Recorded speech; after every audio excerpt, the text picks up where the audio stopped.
Marked 1. november på TV+. Hyperventilere. Superkjendis i superband, som har startet for seg selv. Morten Harket. Du har engasjert deg for regnskogen i Brasil, du har engasjert deg for Bellonas elbil, for Øst-Timor, og du har stått frem som kristen. Det var min elbil. Ja, det var din, ok. Men uansett, hvor viktig har dette politiske engasjementet vært for karrieren din da? Hvor viktig? Hvor destruktiv, mener du? Nei, det vet jeg ikke. Det henger liksom ikke... Det er jo lite av det jeg gjør som er planlagt, for å si det sånn. Så dette får man jo vurdere i ettertid. Men det er jo ikke så lett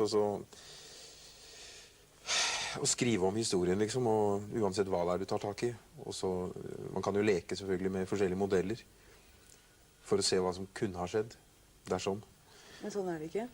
Nei, sånn er det jo bare ikke. Men det er jo ganske få artister da, som egentlig i disse dager tør å stå fram med et eller annet politisk syn, eller stå opp for en eller annen politisk sak. Hva er det som er verst, synes du? De som ikke tør det, eller de som gjør det for å gjøre sin egen karriere bedre? Egentlig, hvis du gjør det bra, så er det den siste varianten. Den er egentlig noe som har kanskje med deg selv å gjøre, din egen sjelsutvikling, kan du si. Hvis du gjør det bra, men samtidig er bevisst. Det kommer helt an på, altså, jeg vet ikke helt faktisk, hvorvidt motivene er avgjørende. Det er avgjørende for deg selv, personlig, men hvorvidt det er avgjørende for, i den grad det tjener en sak, tjener samfunnet. Det er jeg ikke så sikker på, egentlig. Det er et interessant spørsmål, for at det har jo til syvende og sist med hederlighet å gjøre, egentlig. Men jeg vet ikke i hvilken grad det legges jo veldig lite vekt på det i dag, altså. Ja, hva mener du med det? At du ikke blir tatt seriøst når du går ut og sier ifra? Nei, jeg tenker litt mer generelt nå. Jeg tenker på hvordan for eksempel politikere må forholde seg til media, til samfunnet om du vil, altså når de uttaler seg, når de konfronterer folk med noe, eller blir konfrontert med noe gjennom media, så er det jo, det er hele tiden spørsmål om posisjonering. Altså de er jo i en karriere som er en personlig, privat karriere, samtidig som det også er en tjeneste for det partiet som de representerer. Og til syvende og sist for å tjene folket. Det er jo liksom det egentlig skal gjøre da. Og her er det klart at forskjellige, altså motivasjonene kan krasje litt, altså. Men hva som er viktigst her, jeg vet ikke, er resultatet viktigst? Eller er intensjonen viktigst? Men hva er viktigst for deg? Fordi du gjør det jo faktisk. Altså, du er ute og uttaler deg, ikke hytt og pine, men du velger ut noen saker som du har engasjert deg for. Er det fordi du har føler et ansvar, eller er det bare sånn? Ja, det er vel en og samme sak. Ikke nødvendigvis. Jo, men hvis det bare er sånn, så er det jo bare sånn, fordi man rett og slett bare er sånn. Kan du si. Og da har man jo ikke noe valg. Det er nok litt sånn for meg. Jeg tenker ikke så mye motiver for hvorfor jeg gjør ting. Det er mer en respons på noe jeg ser, kan du si. Men hvis vi tar Øst-Timor da, som et eksempel. En tidligere portugisisk koloni som etter frigjøringen ble tatt hånd om, eller tatt av Indonesia. Av alle kriger i verden, Morten, hvorfor akkurat engasjement for den? Det er jo ikke engang en krig, altså. Det er jo et rent overgrep. Og er det fortsatt i dag? Men hva var det som gjorde at du plutselig, eller det var kanskje ikke plutselig, hva vet jeg, men hva var det som gjorde at du ble engasjert? Jo, det begynner jo plutselig, for jeg gikk jo fra å være totalt uvitende om det til å plutselig vite alt for mye. Så det blir jo plutselig. Men jeg har aldri blitt provosert så mye av noe annet, egentlig, som når jeg ble informert, kan du si, om hva som har foregått her. Men du, er det den store forskjellen på styrke og svakhet på Timor som gjør provokasjonen sterkest, liksom? Det som provoserer mest? Ja, men det er to hovedovergrep her. Det er klart det er det. Det ene er overgrepet i Indonesia, dette lille øyfolket. Det andre er hvordan de vestlige landene har reagert, altså, som har valgt å la være å reagere av kommersielle hensyn, og som er så stikk i strid med det vi tror på her hjemme. Og hvorfor går vi da rundt og blir representert på den måten der ute? Det forferdelig provoserende, altså. Det vil det være for hvem som helst som setter seg inn i dette her. Men det klart, det grelt, altså. Og det altså overgrep. Jeg vet jo i detaljer hva som har foregått der nede. Det passer ikke å snakke om dem, altså. I noe sted. Det noen rød tråd i engasjementet ditt? Miljø, elbiler, regnskog. Det? Nei, men altså det som kommer til overflaten, det noe. Jeg forsøker egentlig hele tiden å holde mitt engasjement utenfor media, for som regel det best. For media ofte mer skadelig egentlig enn det hjelper. Altså media maler sitt eget mel, altså har sine egne grunner for å drive med det de gjør. Det jo en kommersiell business, det som alt annet egentlig. Forskjellen at vi innbiller oss at det ikke det. Så at det veldig viktig å forstå hvordan media faktisk fungerer. Og veldig ofte så det i dag så har det blitt slik at media i seg selv blitt målet for mange saker. Og det du kan ikke bomme mer enn det, altså. Det et middel, for det kommunikasjonsmiddel utelukkende. Og det ikke nok å bare si hei og vifte med flagget. Det der du starter, altså. Men da må du være forberedt, da må du ha noe å komme med, altså. Da må du kunne følge det opp. Og det har man ofte ikke, for man har ingen erfaring i hvordan det faktisk i rampelyset. Så man bringer en sak opp og klarer å få oppmerksomhet, og så bare daler alt sammen etterpå, altså. Det skjer nesten alltid. Derfor så det mye bedre å bygge noe solid, slik at det tåler rampelyset når det kommer, altså. Men apropos kommersielle krefter, da, altså platebransjen i hvert fall ikke noe spesielt antikommersiell. Hvordan i all verden klarer du å få et plateselskap til å godta at på plata di så det en låt om Øst-Timor og en annen om krigen i Bosnia, etter et dikt av, hva han heter, Brodsky? Brodsky, ja. De veldig liberale, dette plateselskapet, ja, eller det her Harket som usedvanlig sta? Ja, nei, det kan nok være. Men jeg har ikke vært det her, altså. Jeg langt ifra. Jeg oppfatter de som liberale. Plateselskapet egentlig, som du selv sier, de utelukkende kommersielle. Og det noe veldig sunt ved akkurat det, for det et åpent ansikt.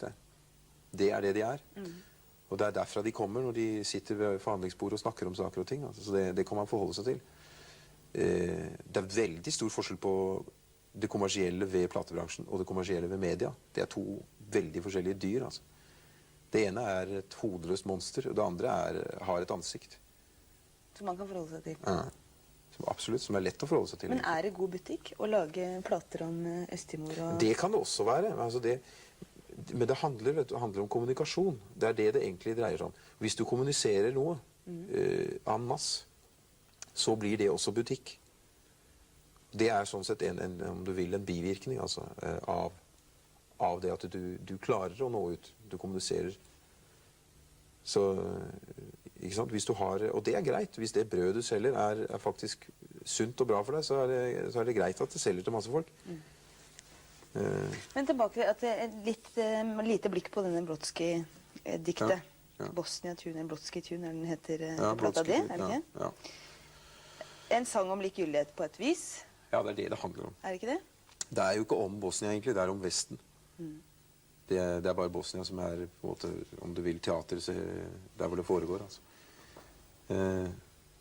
Det interessant for meg å se at jeg har endt opp med to sånne låter, for jeg egentlig ganske mer og mer faktisk motstander av å aktivt gå ut på politiske låter. Fordi jeg ser mer og mer at det ikke det som en artists rolle, altså. Hvorfor ikke det? Altså, det jo i hvert fall ikke så veldig mange andre som gjør det for tida. Nei, men det en artist skal gjøre, synes jeg, altså det han kan gjøre, det hvis han dyktig nok til det, og fungerer som et medium, og nå komme under huden på folk for å vekke følelseslivet. Altså, slik at du vekker individet i den enkelte, på en måte. Og det viktig, sånn at du våkner opp, altså, som... Og det på en måte så enkelt og lite det. Du spiller en liten låt, altså en annen liten stubb. Og hvis det kan vekke folk til livet, så det en tjeneste som veldig viktig i samfunnet, i det hele tatt. Men hva er det som Fordi gjør da at blir man, altså da skjerper man individet, altså individfølelsen, stoltheten over seg selv på en måte, men også sensitiviteten. Og det er vi avhengig av, hvis vi skal ha et samfunn som fungerer i det hele tatt. Så må vi komme dit. Og du kommer på en måte aldri dit, det er en prosess. Det. Og der spiller all kunst, enten det er pop-art, kan du si, eller annen form, en veldig viktig rolle. Og, Men hva er det som gjør at du valgte å ta med denne plata da? Hva var det som, det, som gjør at du da, fordi på det tross av det du sier nå, velger en Brodsky-tune? Ja, det er...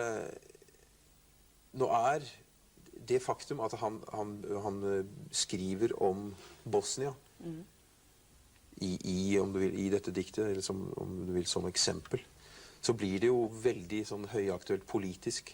Men det er ikke det som er budskapet i den... Det er ikke Bosnia som er poenget, på en måte, i dette diktet. Men på overflaten så virker det jo sånn. Når det gjelder Timor, så er det en privat sak. Jeg var helt nødt til å ha det med. Så at det er klart det blander seg inn, om du vil, private hensyn. Jeg kunne ikke gi ut en plate nå, fordi jeg kjenner så alt for godt til saken, og jeg kjenner så alt for godt personlig mange folk fra Timor etter hvert.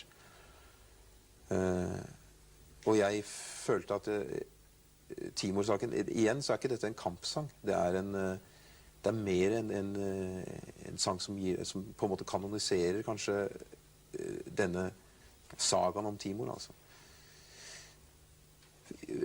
Kanskje jeg skal, altså det jeg mener med aktiv politiske sanger, det er at jeg mener at det er ikke min sak å fortelle folk hva de skal tenke og synes i det hele tatt. Men hvis jeg kan være med på å vekke folk, provosere på en måte, slik at folk tenker selv, ja. Det gjør jo folk, men de gjør det ikke likevel. Altså. Ingen av oss gjør det. Vi trenger det der alle sammen. Altså. For 10 år siden og mer, så hadde vi et titall med mye protestviser, hvor popbransjen først i forhold til Vietnamkrigen, siden har vi Live Aid. Altså, popkulturen har spilt en politisk rolle. Hvorfor ser vi ikke det samme skje nå, for eksempel her i Europa, i forhold til krigen i Jugoslavia? Dels så er vi eldre, vi er mer utslitt, tror jeg. Det er jo nye folk i popkulturen. Men hele popkulturen er veldig ung, ikke sant? Så Vietnamoppgjøret, for eksempel, det var det største da. Altså. Det var stort, og det var nytt, og folk trodde på det. Folk trodde fortsatt på hippiekulturen, altså den hadde ikke knelt på grunn av stoffmisbruken. Ikke sant? Den er veldig ung, den. Hele den kulturen der. Nå er det prøvd. Band Aid har gjort sitt. Effekten av Band Aid var nok en gang mye større på folk som var med på dette her hjemme, enn kanskje der ute. Og det gjør at folk blir eldre, altså. Du blir eldre i hjertet ditt, altså. Og det er... Men det kan også virke, det kan fungere. Men man snakker hele tiden, jeg møter jo dette hele tiden, at man tror liksom at hvis jeg blir med på et eller annet, så tror folk at da er vi sikret et eller annet. Det er jo langt ifra. Altså. Det er bare hvis det jeg eventuelt har å si, eller den posisjonen eller plassen som jeg inntar der og da, hvis den er fornuftig på folk. Så folk er ikke dumme, altså. De merker om noe er riktig. Hvis det er det, og hvis saken er god, så kan folk bli med.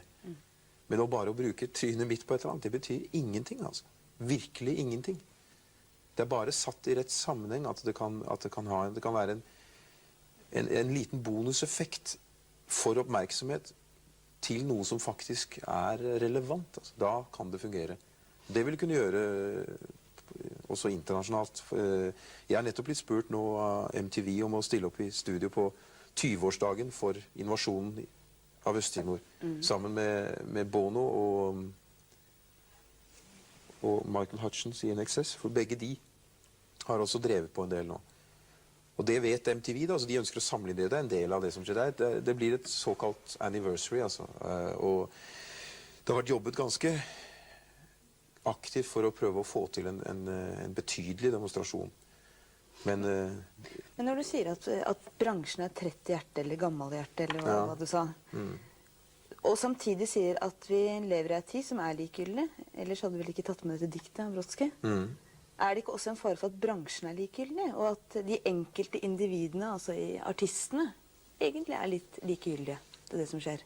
Jo, men du lever jo egentlig i den grauten der hele tiden. Altså, likegyldigheten har vi rundt oss hele tiden. Det er jo...